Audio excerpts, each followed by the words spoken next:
ሰላም ጤና ይስጥልን ክብራትና ክብራን የዝግጅታችን ተከታታዮች ይህ ከኢትዮጵያ ኦርቶዶክስ ተዋሕዶ ቤተክርስቲያን የብዙሃን መገናኛ ስርጭት አገልግሎት ድርጅት ኢኦቲሲ ቲቪ ወደ እናንተ የሚቀርበው ዜና ቤተክርስቲያን ነው። ከሰዓቱ ዜናዎች ጋር አቤል አሰፋ አብሬያችሁ ቆያለሁ።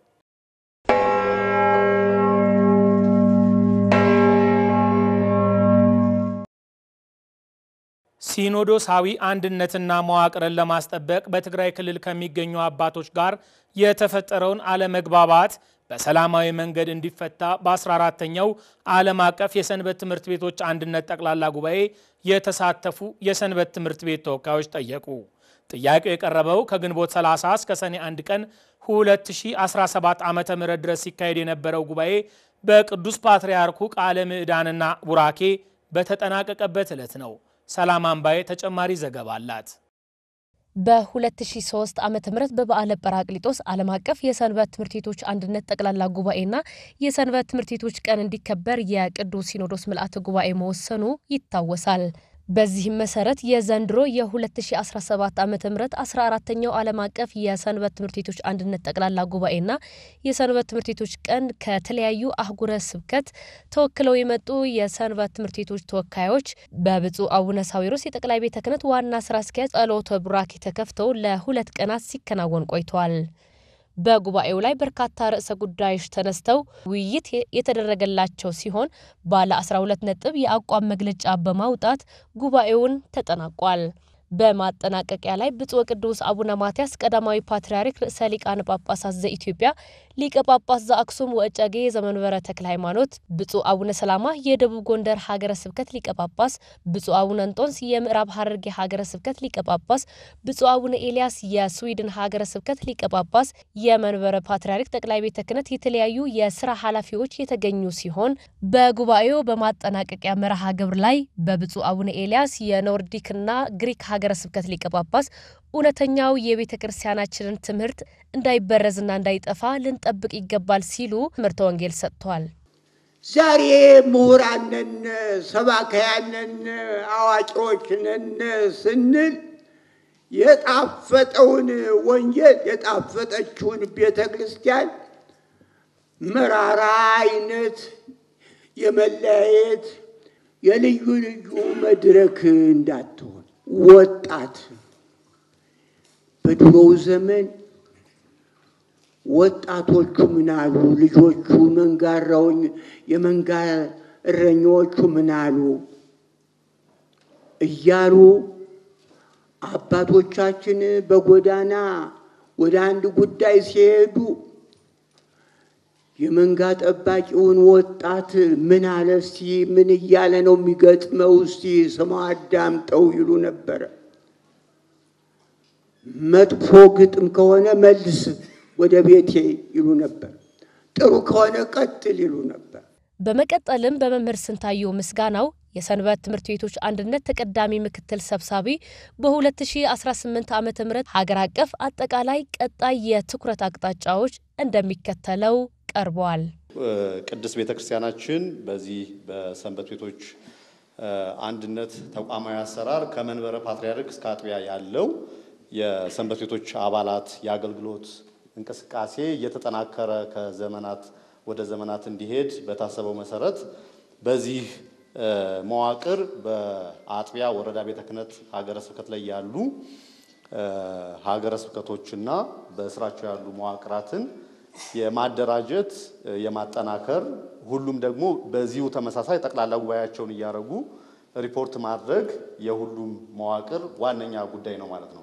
እንዲሁም በመጋቤ ሐዲስ ጸጋ ወልደ ትንሳኤ የሰንበት ትምህርት ቤቶች ማደራጃ መምሪያ ዋና ኃላፊ ባሳለፍነው 2 ዓመታት ከ1ኛ እስከ 4ኛ ክፍል በአማርኛ ቋንቋ የተዘጋጁ የመማሪያ መጻሕፍት ታትመው መመረቃቸው የገለጹ ሲሆን በዘንድሮ ዓመትም ከዚህ በፊት ከ1ኛ እስከ 4ኛ ክፍል የታተሙ አማርኛ የመማሪያ መጻሕፍቶች ወደ አፋን ኦሮሞ ተተርጉመው የአርትዖት ስራቸው የተጠናቀቀ ሲሆን ከ5ኛ እስከ 7ኛ ክፍል ያሉ የአማርኛ መጻሕፍት ደግሞ ታትመው ለስርጭት ዝግጁ መሆናቸው ገልጸዋል።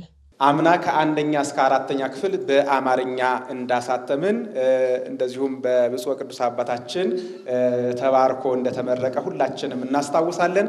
በዘንድሮ ዓመትም እግዚአብሔር ረድቶን ቀጣዩ ክፍል ከአምስተኛ እስከ ሰባተኛ ክፍል ያለው ታትሞ ለስርጭት ዝግጁ ሆኗል በአማርኛ። ይህ ብቻ አይደለም። አምና ከአንደኛ እስከ አራተኛ ያስመረቅናቸው መጻሕፍት በዘንድሮ ዓመት ደግሞ ወደ አፋን ኦሮሞ በመተርጎም ከአንደኛ እስከ አራተኛ ክፍል በኦሮምኛ ቋንቋ ታትመው ለስርጭት ዝግጁ ሆነዋል። እግዚአብሔር የተመሰገነ ይሁን። እግዚአብሔርን ልናመሰግን ይገባናል። ጉባኤው ለሁለት ቀናት ሲመክርበት የነበረው አበይት ርዕሰ ጉዳዮች ያካተተ የማጠቃለያና የጋራ የውሳኔ ሐሳብ የያዘ ባለ 12 ነጥብ የአቋም መግለጫ በዲያቆን አቤል ለተሳታፊዎቹ ተነቧል። በዚህ ጉባኤ ላይ በተለያዩ ምክንያቶች ያልተገኙ የአህጉረ ስብከት ተወካዮች እንዳሉ ቢታወቅም በተለይ ግን በትግራይ ክልል ከሚገኙ አህጉረ ስብከት ጋር በተፈጠረው እጅግ አሳዛኝ መለያየት የተነሳ የክልሉ አህጉረ ስብከት ተወካይ ወንድሞችና እህቶች ባለመገኘታቸው ጉባኤው ከፍተኛ ሐዘን ተሰምቶታል። ከዚህ በላይ ችግሩ ወደ ምዕመናን እየሰፋ መሄዱ ጉባኤውን በእጅጉ አሳስቦታል።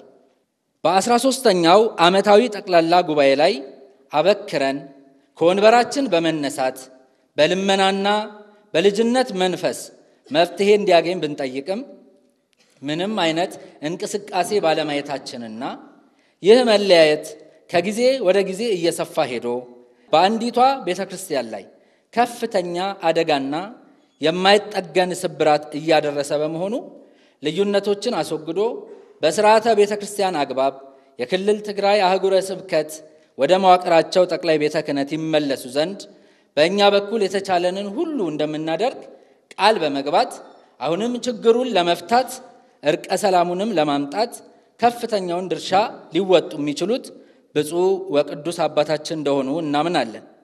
ይህንንም ለመፈጸም ቅዱስነቶ ቃል ይገቡልን ዘንድ የቤተ ክርስቲያን ልደት ተብሎ በሚታወቀው በዛሬው በዓለ ጰራቅሊጦስ ስም ልክ እንዳምና ሁሉ ከመቀመጫችን በመነሳት በታላቅ አክብሮት እና ትሕትና እንጠይቃለን።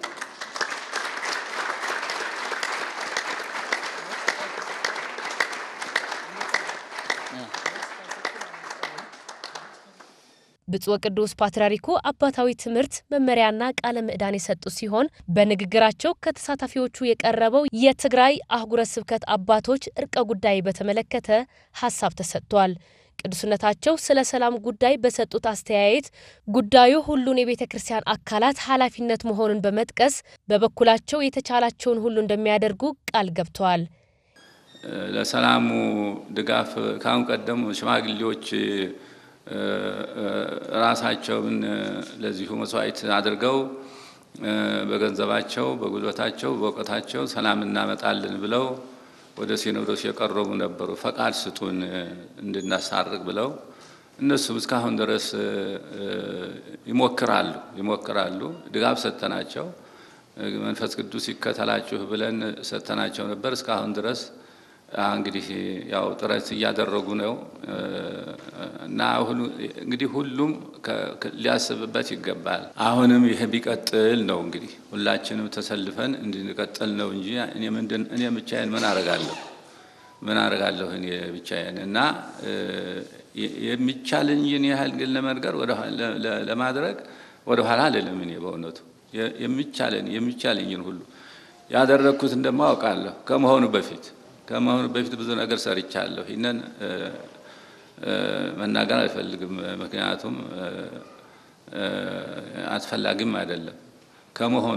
ከመሆኑ በፊት ብዙ ጥንቃቄ ማድረግ ነበረብን። ያም ሆነ ይህ ሙከራችን ምንጊዜም ቢሆን አያርፍም።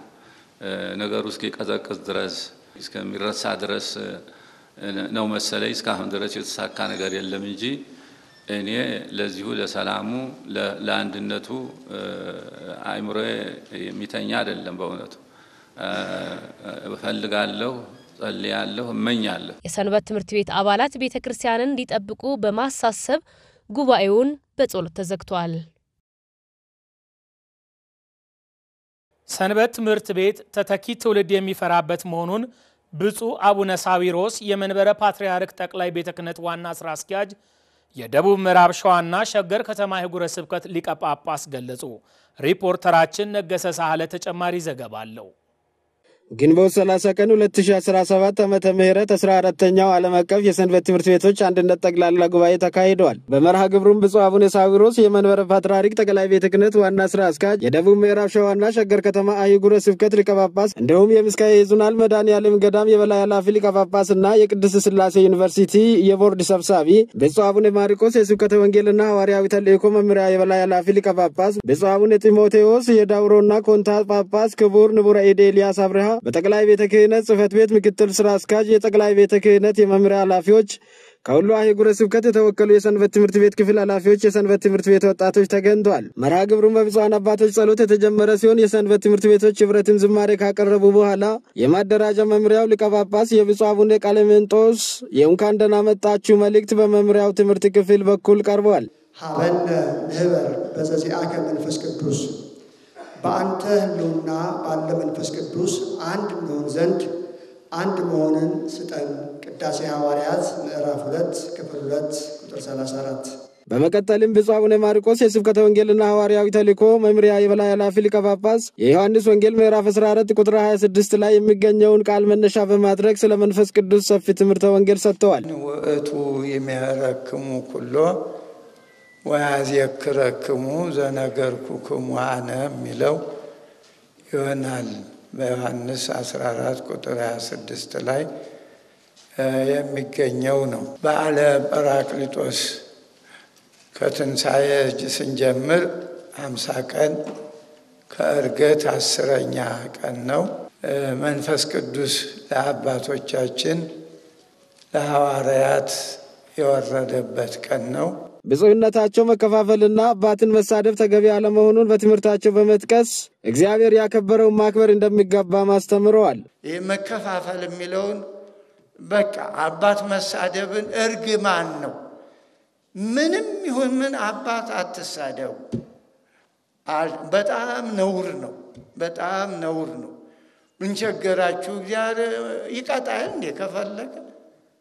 አዎ እግዚአብሔር ያስቀመጠውን ያከበረውን ማክበር ብቻ ነው። መጋቢ አዲስ ጸጋ ወልደ ትንሳኤ በመንበረ ፓትርያርክ ጠቅላይ ቤተ ክህነት የሰንበት ትምህርት ቤቶች ማደራጃ መምሪያ ዋና ኃላፊ የሥራ አፈጻጸም ሪፖርትን አቅርበዋል። የጥቅምት 2017 ዓ.ም የሰበካ አጠቃላይ መንፈሳዊ ጉባኤ ሲጠናቀቅ በኃላፊዎችና በሰንበት ትምህርት ቤት መካከል የተናበበ ስራ ለመስራት የሚያስችል ከሁሉም አህጉረ ስብከት ከመጡ ስራ አስኪያጆች፣ የሰንበት ትምህርት ቤት ዋና ክፍል ኃላፊዎችና የሰንበት ትምህርት ቤት ተወካዮች ጋር የ2 ቀናት የስልጠናና የምክክር መርሃ ግብር ተደርጓል። በመቀጠልም ብፁዕ አቡነ ሳዊሮስ የጠቅላይ ቤተ ክህነት ዋና ስራ አስኪያጅ የደቡብ ምዕራብ ሸዋና የሸገር ከተማ ሀገረ ስብከት ሊቀ ጳጳስ እንኳን አደረሳችሁ በማለት ጠቢቡ ሰሎሞን የጭንቀት ቀን ሳይመጣ በጉብዝና ወራት ፈጣሪን አስብ በማለት መክብብ 12 ቁጥር 1 ላይ የተናገረውን መነሻ በማድረግ አባታዊ መልእክት አስተላልፈዋል። እንኳን ለ14ኛው ዓለም አቀፍ የሰንበት ትምህርት ቤቶች አንድነት ጠቅላላ ጉባኤና የሰንበት ትምህርት ቤቶች ቀን አደረሳችሁ። እንኳን ደህና መጣችሁ።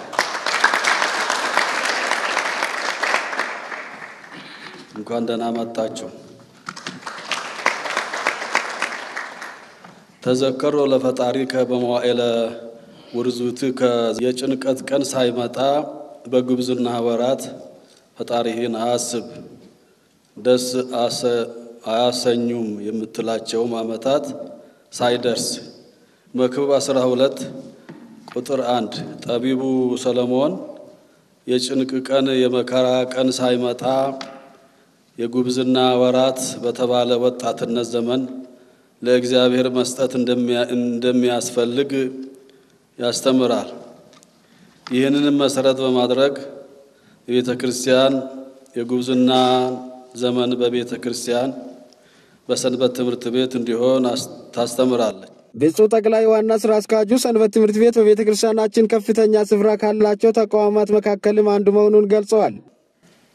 ሰንበት ትምህርት ቤት በቅድስት ቤተ ክርስቲያናችን ከፍተኛ ስፍራ ካላቸው ተቋማት አንዱ ነው።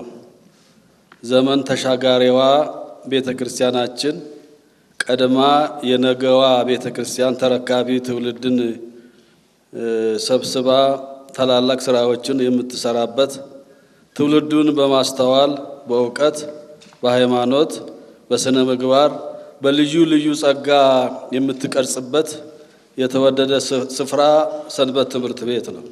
በተጨማሪም ብፁዕ አቡነ ሳዊሮስ የጠቅላይ ቤተ ክህነት ዋና ስራ አስኪያጅ ብዙ ሊቃውንት፣ ብዙ መሪዎች፣ ብዙ አገልጋዮች ከሰንበት ትምህርት ቤት እንደወጡም በመልእክታቸው ተናግረዋል። ከሰንበት ትምህርት ቤት ብዙ ሊቃውንት፣ ብዙ መሪዎች፣ ብዙ መምህራን፣ ብዙ አገልጋዮች፣ ብዙ ባለሙያዎችና ጠንካራ አማኞች ተገኝተዋል። በዓለ ጰራቅሊጦስን በተመለከተ በጽርሐ ጽዮን ዘተዋሕዶ የሐዋርያት አንድነት የኑሮ ማህበር በተዘጋጀው ዓመታዊ መርሃ ግብር ላይ ቋንቋ ለአንድነት እንጂ ለመለያየት ምክንያት ሊሆን እንደማይገባው ብፁዕ አቡነ ማርቆስ የስብከተ ወንጌልና ሐዋርያዊ ተልእኮ መምሪያ የበላይ ኃላፊ ሊቀ ጳጳስ ገለጹ። መምህር ፍቃዱ ኪሮስ ጽርሐ ጽዮን ዘተዋሕዶ የሐዋርያት አንድነት ኑሮ ማህበር ከተመሰረተበት ጊዜ ጀምሮ ለበርካታ ዓመታት በየዓመቱ በዓለ ጰራቅሊጦስን ያከበረ መጥቷል። ዛሬም በብፁዕ አባታችን አቡነ ማርቆስ ሐዋርያዊ ተልእኮ መምሪያ ሊቀ ጳጳስ፣ ሊቃውንተ ቤተ ክርስቲያን፣ መላው የማህበሩ አባላት፣ የማዕከሉ ደቀ መዛሙርት፣ የማዕከሉ ተባባሪ አባላትና የቡራዩ ሸገር ከተማ የሰንበት ትምህርት ቤቶች ህብረት በአንድነት ላይ ለአራተኛ ጊዜ በማህበሩ ዘመናዊ ትምህርት ቤት ግቢ ውስጥ በተገኙበት በጋራ አክብረዋል። በዓለ ጰራቅሊጦስ ሰኔ 1 ቀን 2017 ዓ.ም ከጠዋቱ 5 ሰዓት ጀምሮ በዓሉ በታላቅ ድምቀት በጋራ አክብሯል። መርሃ ግብሩን አስመልክቶ የማህበሩ ሙሴ ሙሉጌታ ምትኩ የጽርሐ ጽዮን ዘተዋሕዶ የአንድነት ኑሮ ማህበር ስራ አስኪያጅ የእንኳን ደህና መጣችሁ መልእክት አስተላልፈዋል። ለብዙዎች ሰንበት ትምህርት ቤት እንቆቅልሽ ነው። ሰንበት ትምህርት ቤት የወጣትነት እድሜያችንን የምናሳልፍበት፣ የህፃንነት ጊዜያችንን የምናሳልፍበት፣ ጋብቻ የምንፈጽምበት፣ ከጋብቻ በኋላ ደግሞ ኑሯችንን ስንመሰርት ጥለነው የምንጓዘው ተቋም ሆኖ ነው የሚታየው እየተከናወነም ያለው። ብዙዎች የሰንበት ትምህርት ቤት አባላት ከጋብቻ በኋላ በተለይ የሰንበት ትምህርት ቤት አባላት ሆነው ሲቀጥሉ ቤተክርስቲያንን ሲያገለግሉ የሚታዩ ጥቂቶች ናቸው። የማህበሩ ሙሴ ሙሉጌታ ምትኩ ማህበሩ ከተቋቋመ ጀምሮ ከ76 በላይ ቋንቋ የሚያገለግሉ ከ2300 በላይ ደቀ መዛሙርትን ያስመረቀ ሲሆን በአሁኑ ሰዓት 65 ደቀ መዛሙርትን ከ22 በላይ የተለያዩ ቋንቋ ተናጋሪዎች ከ30 በላይ ዲያቆናትን እየተማሩ ይገኛሉ ብለዋል። እስካሁን ድረስ ይህ ማሰልጠኛ ከተቋቋመ ጀምሮ በ76 ልዩ ልዩ ቋንቋዎች ማስተማር የሚችሉ ደቀ መዛሙርት መጥተው ሰልጥነው ሄደዋል። ከሄዱ በኋላ በቋንቋቸው ህዝቦችን እያስተማሩ ሰንበት ትምህርት ቤቶችን እያቋቋሙ አብያተ ክርስቲያናትን እያሳነጹ በልዩ ልዩ የቤተ ክርስቲያን መዋቅር ውስጥ በኃላፊነት እየተመደቡ እየሰሩ ለቤተ ክርስቲያናቸው ከፍተኛ ስራ እየሰሩ እንደሚገኙ ያው ከተገኘው ፊድባክ ማረጋገጥ ችለናል። እስካሁን ወደ 2300 በላይ የሚሆኑ ደቀ መዛሙርት መጥተው ሰልጥነው በመላው ሀገሪቱ እያስተማሩ ይገኛሉ። እግዚአብሔር ይመስገን። አሁንም በስብከተ ወንጌል አገልግሎት 65 አካባቢ የሚሆኑ ደቀ መዛሙርት ከ22 ቋንቋዎች በላይ መናገር የሚችሉ በአሁኑ ሰዓት በመካከላችን ይገኛሉ። ዲያቆናትም አሉ። ወደ 30 አካባቢ የሚደርሱ ዲያቆናት ለአንድ ዓመት ቆይታ ግብረ ዲቁናን አጥንተው ቤተ ክርስቲያንን የሚያስከፍቱ ዲያቆናትን እየሰለጠኑ ይገኛሉ። ግብረ ዲቁና እየተማሩ ይገኛሉ። በመርሃ ግብሩ ላይ ብፁዕ አቡነ ማርቆስ በኢትዮጵያ ኦርቶዶክስ ተዋሕዶ ቤተክርስቲያን የስብከተ ወንጌልና ሐዋርያዊ ተልእኮ መምሪያ ሊቀ ጳጳስ መልእክት አስተላልፈዋል። ቃልን አክብሮ መመሪያ ተቀብሎ እዚሁ እንደው የጽርሐ ጽዮኑን ብቻ ሳይሆን በሕይወታችን ባለንበት በኑሯችን ሁሉ እግዚአብሔርን መጠበቅ እንደሚገባ ነው ትልቁ ነገር።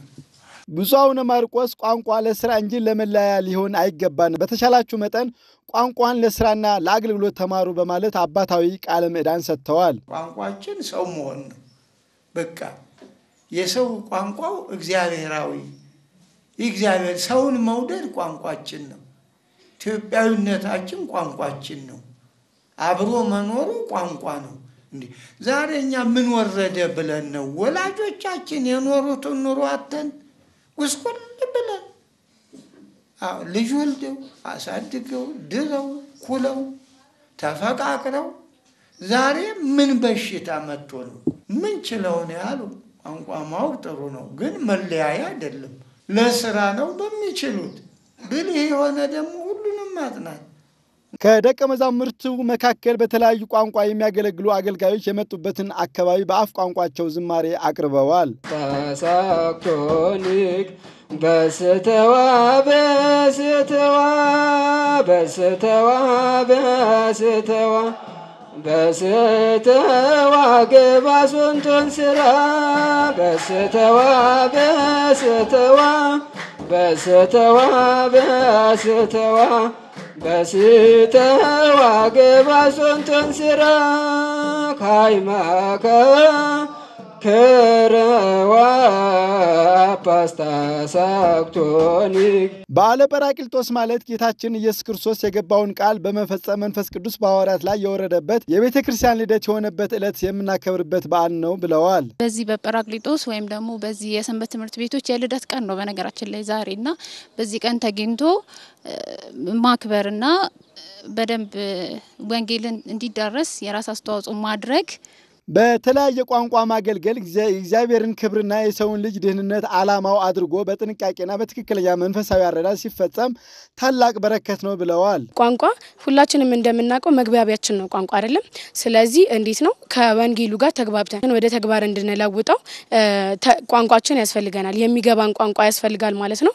ስለዚህ ከወንጌል አገልግሎቱ ጋር ያለው የቋንቋ ድርሻ ይሄ ነው ማለት ነው። ቋንቋ የወንጌል አገልግሎት የጀርባ አጥንትና ዋነኛ መሳሪያ ነው። ወንጌል በመሰረቱ መልእክት ነው። ይህ መልእክት ደግሞ ከሰው ወደ ሰው ከትውልድ ወደ ትውልድ ለማስተላለፍ ቋንቋ የግድ አስፈላጊ ነው ብለዋል። ሁሉም በሚናገረው ቋንቋ በለመደው ቋንቋ ወንጌልን ቢማር በደንብ እንዲገባው ወደ ሃይማኖቱ እንዲመጣ ለሚስጥራት እንዲበቃ ያደርገዋልና ቋንቋ ለወንጌል አገልግሎት ትልቅ ድርሻ አለው፣ አስፈላጊም ነው። በመጨረሻም በዓሉ በጸሎት ተዘግቷል። በንፋስ ስልክ ላፍቶ ክፍለ ከተማ ቤተ ክህነት በምዕራፈ ጻድቃን አቡነ ገብረ መንፈስ ቅዱስ ቤተክርስቲያን የተገነባው ባለ 2 ወለል ህንጻ ተመረቀ። በቀጣይም ለሚገነባው ባለ 8 ወለል ህንጻ የመሰረት ድንጋይ ተቀምጧል። ሰናይት ባንተ ተጨማሪ ዘገባ አላት።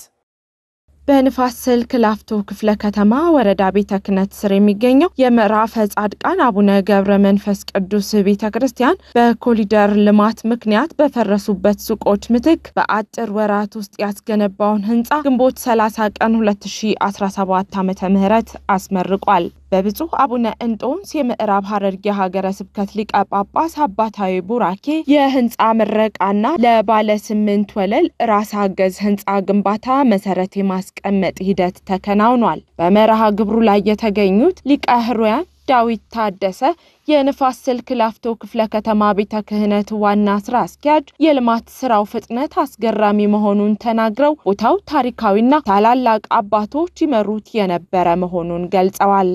እግዚአብሔር የፈለገው ቦታ እግዚአብሔር ያከበረው ቦታ ስለነበር እና አባ ኪሮስ ብስራተ ገብርኤል እያሉ 11 ሰዓት ላይ የሚያስታኩቱት እዚህ ነበር።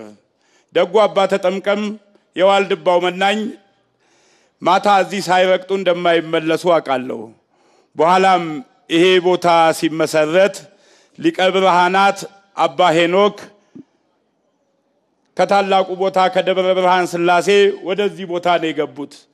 ያሁኑ ብፁዕ አቡነ ሕርያቆስ የአዲስ አበባ ሀገረ ስብከት ሊቀ ጳጳስ አያይዘውም በዚህ ሂደት ውስጥ የከተማ መስተዳድሩ ቀናነት ሊገለጽና ምስጋና ሊቸረው ይገባል ብለዋል።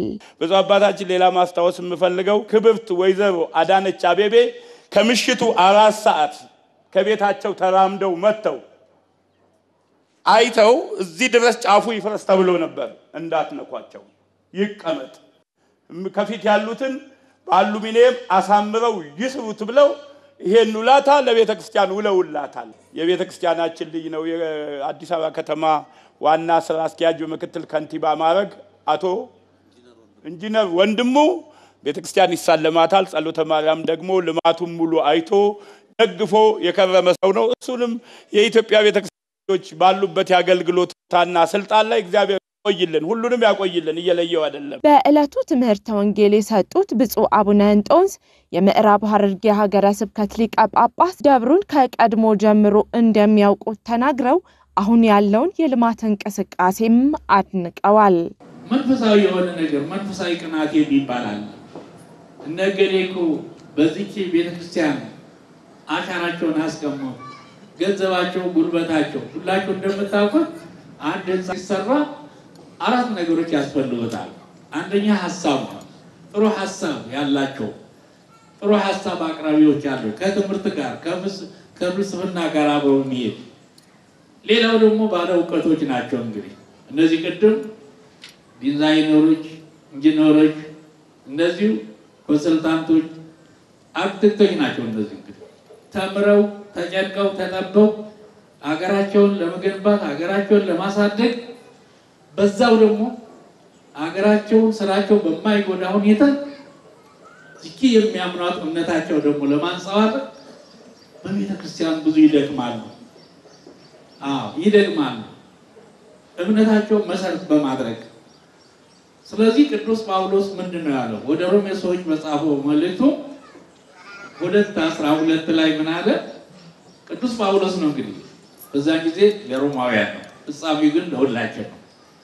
እኔ በእናንተ እምነት አለ ቅዱስ ጳውሎስ፣ እናንተም በእኔ እምነት እርስ በርሳችን እንድንጽናናባት። እቺ አማናዊት ቤተክርስቲያን ነው። እምነት አንድ ነው፣ ከእግዚአብሔር ጋር የሚያገናኝ ወፍራምና ቀጭን የሚባል እምነት የለም፣ አጭርና ረጅም የለም። እምነት ነው፣ እምነት ነው። ፈጣሪን የምናውቁበት ሁላችን ከላይ እስከ ታች ከታች እስከ ላይ አማኞች ነንና ምን አለ ቅዱስ ጳውሎስ? ሊቁ ጳውሎስ ብርሃናት ዓለም ጳውሎስ ምን አለ? እናንተ ከኔም በእኔ እምነት እኔም በእናንተ እምነት አብረን እንጽናናለን። ስለዚህ ጥሩ እየሰራችሁ ነው ወገኖቼ። የደብሩ አስተዳዳሪ መላከ ብርሃናት እጹብ ወልደ ጊዮርጊስ በበኩላቸው የከተማ መስተዳድሩና የወረዳው የስራ ኃላፊዎች በየደረጃው ከፍተኛ ትብብር አድርገውልናል ያሉ ሲሆን የሰበካ ጉባኤ አባላትና በልማት ምክንያት የፈረሱት ሱቆችን ተከራይተው ይሰሩ የነበሩ ምዕመናን ተባብረው ስራዎች መቀላጠፋቸውን ተናግረዋል። አዲስ መሰረት የተጣለለት ህንጻ ግንባታና ሌላ ሁለገብ አዳራሽ ከስሩ 2000 ፎካ ያለው ህንጻ ግንባታም ለማከናወን በከፍተኛ ፍጥነት እየተሰራ ነው ብለዋል። በአንድ ሳምንት ውስጥ ነው ግንባታ ፈቃዱ ተሰጥቶን ወዲያው ደግሞ አዲስ አበባ ሀገረ ስብከት የክፍለ ከተማችን ክቡር ዋና ስራ አስኪያጅና በስር ያሉ መምሪያ ኃላፊዎች ሁሉ በእነዚህ ስራዎች ሁሉ አብረው ከኛ ጋር ነው ያሉት። ይሄንንም እየሰራን አሉ እና አቶ ተመስገን እና ወይዘሮ ዛፍ ያኛውን መጀመር አለብን፣ እሱም መቀጠል አለበት ብለው በእውነቱ ለዛ መሰረቱን አውጥተን ማሳየት መጀመር አለብን ብለው ሙሉ አስፈላጊውን በእውነቱ ብረቱን፣ ሲሚንቶውን፣ ድንጋዩን፣ ጠጠሩን ጓደኞቻቸውን ሁሉ በማስተባበር ግንባር ቀደም በመሆን ያው ስራው ተጀምሮ በጥሩ ሂደት ላይ ነው ያለው። የቀድሞ የሀገረ ስብከቱ ሊቀ ጳጳስ ብፁዕ አቡነ ሄኖክ መልካም አባትነትም ታክሎበት ነው ስራዎች በፍጥነት የተከናወኑት በማለት ምስጋና አቅርበዋል። በዕለቱ በተከናወነው መርሃ ግብር ላይ ብፁዕ አቡነ እንጦንስ የምዕራብ ሐረርጌ ሀገረ ስብከት ሊቀ ጳጳስ፣ የወረዳ ቤተ ክህነቱ ዋና ስራ አስኪያጅ ሊቀ ሕሩያን ዳዊት ታደሰ፣ የወረዳ ቤተ ክህነቱ የስራ ኃላፊዎች፣ ሊቃውንተ ቤተ ክርስቲያን አባቶች የተገኙ ሲሆን የደብሩ ሊቃውንት ያሬዳዊ ዝማሬ አቅርበዋል። የኢትዮጵያ ኦርቶዶክስ ተዋሕዶ ቤተክርስቲያን በተመረጡ ገዳማትና አድባራት የሱስ ማገገሚያ ማዕከል እንድታቋቁም ምክረ ሐሳብ ቀረበ። ያረካል አድማሱ በማህበረ ቅዱሳን የሙያ ማህበራዊና ኢኮኖሚያዊ ጉዳዮች አገልግሎት ዋና ክፍል ማህበራዊ ቀውስን በማከም ትውልድን እንታደግ በሚል መሪ ሐሳብ ባካሄደው ምክክር ሱስ እያስከተለ ያለውን ጉዳት በሚመለከት በቀረበ የዳሰሳ ጥናት ሱሰኝነት ምዕመናንን ከቤተ ክርስቲያን አገልግሎት ሱታፌ እያስቀረ ነው ተብሏል። ከቅድስት ቤተ ክርስቲያን ምዕመናን መካከል ገሚሱ የባህሪ ወይንም የንጥረ ነገር ሱስ ተጠቂ ስለመሆኑም በዚሁ የዳሰሳ ጥናት ተመላክቷል።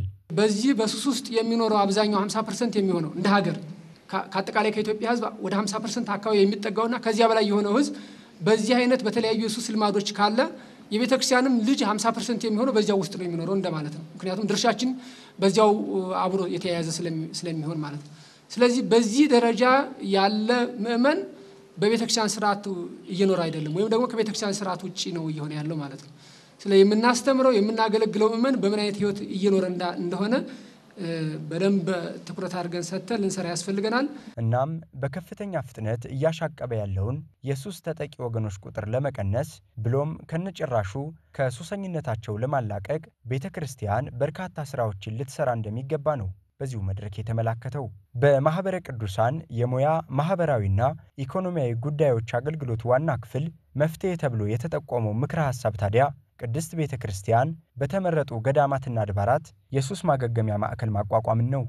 በዘላቂነት በከፍተኛ ችግር ውስጥ ላሉ ሰዎች ከሱስ የሚወጡበት ማገገሚያ ማዕከል ካላቋቋም በስተቀር ዝም ካልናቸው ቅድም ያልነው ችግር እየሰፋ ስለሚሄድ በየአድባራቱ በየገዳማቱ አስፈላጊ የሆኑ ከሚመለከታቸው አካላት ጋር ሁላችንም አብረን በጋራ ጮኸን ራሳችን የምንድንባቸውን የሱስ ማገገሚያ ማዕከል ማቋቋም አለብን የሚል ነው። እንግዲህ ቤተክርስቲያን የሱስ ማገገሚያ ማዕከል በማቋቋም ምን ጥቅም ታገኛለች ከተባለ አንደኛ ያው ቅድም እንዳልነው ወደ 50% የሚጠጋው ምእመን በዚህ ተጠቂ እስከሆነ ድረስ ይህንን ምእመን ካልመለስን በየጊዜው ቁጥራችን ቀነሰ የሚለው ሪፖርት ምንም ለኛ ጥቅም የለውም ማለት ነው። ስለዚህ ቁጥራችን እንዳይቀንስ ማድረግ ካለብን ከሱስ የተላቀቀ ነፃ ትውልድ መፍጠርና አሁንም በሱስ ውስጥ ያለው ትውልድ ወደ ቤተ እግዚአብሔር እንዲመለስ ማድረግ መቻል አለብን ማለት ነው። በዳሰሳ ጥናቱ የቀረበው ምክረ ሐሳብ ተቋማዊ በሆነ መዋቅር ቢታገዝ ደግሞ ይበልጥ አገልግሎቱ ሰፍቶ ትውልድን ለማዳን እንደሚረዳም ነው በምክክሩ የተሳተፉ ባለድርሻዎች የጠቆሙት። መዋቅር ሊፈጠርለት የሚገባ ጉዳይ እንደሆነ ይሰማኛል። እኔ ከላይ ጀምሮ እስከ ታች ድረስ የጋይዳንስ ኤንድ ካውንስሊንግ የሱስ ማገገሚያ የማማከር ክፍል ተብሎ በግቢ ጉባኤም ቢሆን በሰንበት ትምህርት ቤቶች በሁሉም መዋቅር ቢኖረው ያ ስራ ለመስራት መዋቅሩ መኖሩ ስለሚመች ማለት ነው። በዚያ ደረጃ ብናደርግ የመጀመሪያው ማለት ነው። ከስብከተ ወንጌል ጋር አስተባብሮ መዋቅር እንዲዘረጋ ጥረቶች ቢደረጉ። በማህበረ ቅዱሳን የሙያ ማህበራዊና ኢኮኖሚያዊ ጉዳዮች አገልግሎት ዋና ክፍል ያካሄደውን የዳሰሳ ጥናት ተከትሎ የተሰናዳው የምክክር መርሃ ግብር ለችግሩ ይበጃል የተባሉ የመፍትሄ አማራጮችም የተመላከቱበት ነው። ብፁዕ አቡነ ሳዊሮስ የመንበረ ፓትርያርክ ጠቅላይ ቤተ ክህነት ዋና ስራ አስኪያጅ፣ የደቡብ ምዕራብ ሸዋና ሸገር ከተማ ሀገረ ስብከት ሊቀ ጳጳስ፣ የኢትዮጵያ ኦርቶዶክስ ተዋሕዶ ቤተክርስቲያን የብዙሃን መገናኛ ስርጭት አገልግሎት ድርጅትን ጎበኙ። ብፁዕነታቸው በጉብኝታቸው መደሰታቸውን ገልጸው በቀጣይ ቤተ ክህነቱ ለብዙሃን መገናኛ ስርጭት ድርጅት አስፈላጊውን ሁሉ እገዛ እንደሚያደርግ አክለው ገልጸዋል። ባየነው በጎበኙ ነው በጣም እጅግ በጣም ደስ ብሎኛል። ወለመናው ስናየው በጣም ልዩ ነው። አደረጃጀቱ የመሳሪያው የተዘጋጁት ነገር ሁሉ በጣም ደስ የሚል በጣም የሚያኮራ ነው። ቤተክርስቲያናችን በዚህ መልኩ መገኘቷ መደራጀቷ በጣም የሚያስደስት ነውና ባየነው በጣም እጅግ ደስ ብሎኛል። እግዚአብሔር ያክብርልን፣ እግዚአብሔር ይስጥልን። እንግዲህ ለሚቀጥለው ደግሞ ያለውን ነገር በጋራ ሆነን በአንድነት ሆነን በጋራ የምንችለውን ሁሉ ለማገዝ ለመርዳት ሙከራ እናደርጋለን። እናንተም እንድታግዙን ቅድም ብፁዕ አባታችን እንዳሉት መተጋገዝ ያስፈልጋል፣ መደጋገፍ ያስፈልጋልና በጋራ በመሆን ተጋግዘን ተረራርተን የበለጠውን ደግሞ ስራ ለመስራት ሙከራ ማድረግ ይገባናልና ስለዚህ በዚሁ ይህንን ግቢ በማየት ክፍሎችን ሁሉ ዞረን አይተናል። በጣም የተለየ አደረጃጀት ነው ያየሁትና እግዚአብሔር አክብርልን፣ እግዚአብሔር ስለሁላችንም በጣም አመሰግናለሁ። ስራችን የተቃና ያድርግልን፣ እግዚአብሔር አክብርልን። በጉብኝቱ ብፁዕ አቡነ ማቴዎስ የመገናኛ ብዙሃን ስርጭት አገልግሎት ድርጅትና የኦሮምኛ ቋንቋ ብዙሃን መገናኛ ስርጭት የበላይ ኃላፊ የምስራቅና ሰሜን አፍሪካ ሀገረ ስብከት ሊቀ ጳጳስ በበኩላቸው ከጉዳዮች ሁሉ አስቀድመው ብፁዕነታቸው ሚዲያውን በመጎብኘታቸው አመስግነው በቀጣይም ከጠቅላይ ቤተ ክህነቱ ጋር አብሮ ለመስራት ፍቃደኛ መሆናቸውን ገልጸዋል። ሚዲያችን ከሳተላይት ድርጅት ጋራ ኮንትራት በማድረግ በወር በዶላር $5600 በወር ይከፍላል። እነዚህ ደግሞ ያያችኋቸው ጠቅላላ በግቢ ውስጥ ያሉት ከካሜራው ጀምሮ ከንብረት ጀምሮ በበጎ አድራጎት ከዚህ ከማሳመሩ ጀምሮ በበጎ አድራጊዎች የተሰራ ነው። መንፈሳዊ የሆኑትን ነገሮች ሁሉ በነፃ ያስተላልፋል። አንዳንድ ቦታ ላይ እንደዚሁ በማርኬቲንግም ይሰራል። በዚህ መልክ ያለ ነው። የቤተ ክርስቲያኒቷ ለቤተ ክርስቲያኒቷ አንድ ለእናቱ ነው፣ ብቸኛ ነው፣ ሌላ የለውም። ብዙዎች ዛሬ ተቋማት የተለያየ ሚዲያ በተለያየ መልክ ያስተላልፋሉ እና እንግዲህ አሁን ያያችሁት እድገት ያስፈልገዋል፣ ብርታት ያስፈልገዋል፣ ረዳት ያስፈልገዋል። በተለይ ደግሞ አሁን በጣም እየፈተነንና ቻሌንጅ አድርጎን ያለው ሳተላይቱ ነው። ሳተላይት በፊት 75 ብር ዶላር በሆነበት ሰዓት ክፍያችን የወር ክፍያችን ወደ 400 ሺህ ብር ነበረ የወር። አሁን ከ900 ሺህ ብር በላይ ሆኗል የወር ክፍያችን። ይሄ በአመት ሲባዛ ወደ 12 ሚሊዮን ገደማ ነው። እንግዲህ ደግሞ ወደፊትም ዶላር እየጨመረ ስለሚሄድ አሁን መንበረ ፓትርያርክ ጠቅላይ ጽሕፈት ቤት ትልቅ እርዳታ የምንጠይቅበት ሰዓት ነው። እንግዲህ አይታቸዋል። በአጠቃላይ ስለ ጉብኝታችን ስለ ጎበኙን ብፁዕነቶ እናመሰግናለን። እግዚአብሔር ይስጥልን። የመጀመሪያው ስራ አወታ አድርገው ሚዲያችንን፣ ግቢያችንን፣ ሰራተኞቻችንን ስለ ጎበኙልን በእግዚአብሔር ስም ስለ ጎበኙልን እናመሰግናለን። ሚዲያችንን ወክለን ሁሉም ሰራተኞች ደስ ብሏቸዋል። ምስጋናችን ታላቅ ነው፣ የላቀ ነው። እግዚአብሔር ይስጥልን። እግዚአብሔር ስራዎትን ያቃናልዎት። የመጀመሪያ ስራዎትን እንግዲህ በጉብኝት አድርገዋል። መልካም ስራ መልካም ዘመን ያድርግልዎት። እኛም በተቻለ መጠን በአቅማችን በሚችለው በቀን ከጎንዎት ሆነን እንተባበራለን። የሚዲያውንም ልጆች መመሪያ እንሰጣለን። እግዚአብሔር ይጠብቅልን፣ እግዚአብሔር ያክብርልን። በመቀጠልም የመንበረ ፓትርያርክ ጠቅላይ ቤተ ክህነት የመንፈሳዊ ዘርፍ ምክትል ስራ አስኪያጅ ክቡር ንቡረእድ ኤልያስ አብርሃ በጉብኝቱ መደሰታቸውን ገልጸው ከተቋሙ ጋር በጋራ እንደሚሰሩ ቃል ገብተዋል። የምናወዳደረው ከአሁን በፊት ከነበረው ጋር ነው የምናወዳደረው እና ሲጀመር ሳለ በቀላል ነገር ነበር የተጀመረው። እንዲያው በዜሮ ዲግሪ ማለት ይቻላል እንደዚህ ያለ ነገር ቁመና አልነበረውም። በአሁኑ ጊዜ በእውነት ከፍተኛ ለውጥ አለ። ከዚያ ተነስተን ዛሬ ተጉዞ የደረሰ ብለን በምንመለከትበት ጊዜ ከፍተኛ ለውጥ እንዳለ አይተናል። የማቴሪያል ከሞላ ጎደል ደህና ነው። አሁን ማሰራት የሚችል ደረጃ እንዳለ በሰው ኃይልም እንደዚሁ የጎደለበት ነገር የለም ባይባልም በፋይናንስም እንደዚሁ ከበፊቱ የተሻለ ቁመና እንዳለው ለመመልከት ችለናል። ሆኖም አሁን ብዙ የሚቀር ነገሮች እንዳሉ ባደረግነው ጉብኝት ለመረዳት ችለናል። እስከ አሁኑ ድረስ እድገት እያሳየ እንደመጣ ሁሉ አሁንም እድገቱ ይቀጥላል ብዬ ተስፋ አድርጋለሁ። እንግዲህ ያው ሁሉም ነገር ያው ኃይል ከውስጥ ነው አስተማማኝ የሆነ ኃይል የሚገኘው። የውጭው ድጋፍ ሰጪ ነው የሚሆነው። ባለሀብቶችም በጎ አድራጊዎችም እየረዱ እንደሆኑ ተረድተናል። ለወደፊትም ይቀጥሉ ይሆናል። ግን የነሱ እንደ ድጋፍ ነው መታየት ያለበት እንደ ተጨማሪ ጉልበት እንጂ ዋናው ጉልበት ከውስጡ ከሚዲያው ማህበረሰብ ነው መመንጨት ያለበት ብዬ አስባለሁኝ።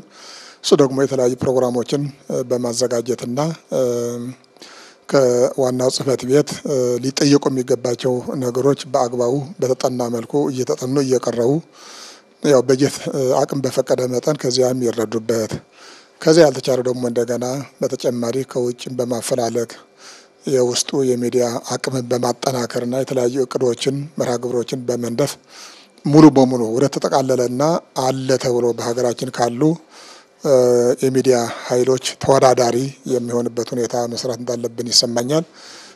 እስካሁን ድረስ ያየነው ነገር ግን በጣም ደስ የሚል ነገር ነው። እጅግ በጣም ያስደስታል።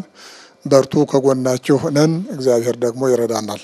አያይዘውም የጠቅላይ ቤተ ክህነት የማህበራዊ ዘርፍ ምክትል ስራ አስኪያጅ ረዳት ፕሮፌሰር ግርማ ባቱ ለቅድስት ቤተ ክርስቲያን የመጀመሪያ የሆነውን የብዙሃን መገናኛ ስርጭት አገልግሎት ድርጅት ለማሳደግ በጋራ መስራት እንደሚገባ አበክረው ተናግረዋል። ያለውን አደረጃጀት የተሰሩ ስራዎችን የተሟሉ ቁሳቁሶችን ለማየት ችለናል።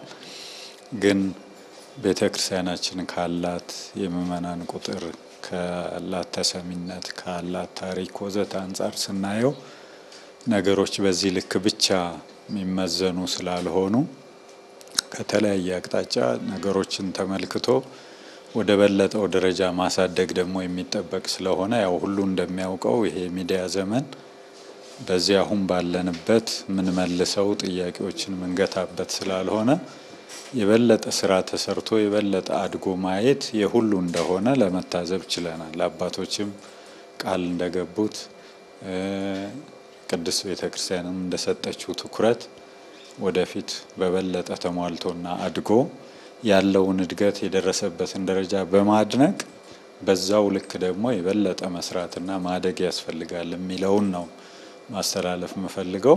በተረፈ ግን ጥሩ ስራ ተሰርቷል።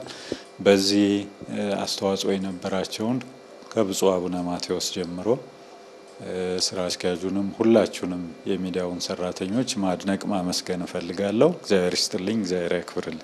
በመጨረሻም የድርጅቱ ምክትል ስራ አስኪያጅ ላከ ዜና አስቻለው ሽፈራው ድርጅቱ አጠቃላይ ያለበትን ነባራዊ ሁኔታ ገልጸዋል። አጠቃላይ ተቀርጸው የሚመጡት እስካሁንም ያሉት ፋይሎች በሙሉ በዚህ መልኩ ነው፣ እንደዚህ በሃርድ ዲስክ ነው የተከማቹት። ይሄኛው ብቸኛ አማራጭ ሆኖ በሚዲያ አሰራር ደረጃ አይደረግም።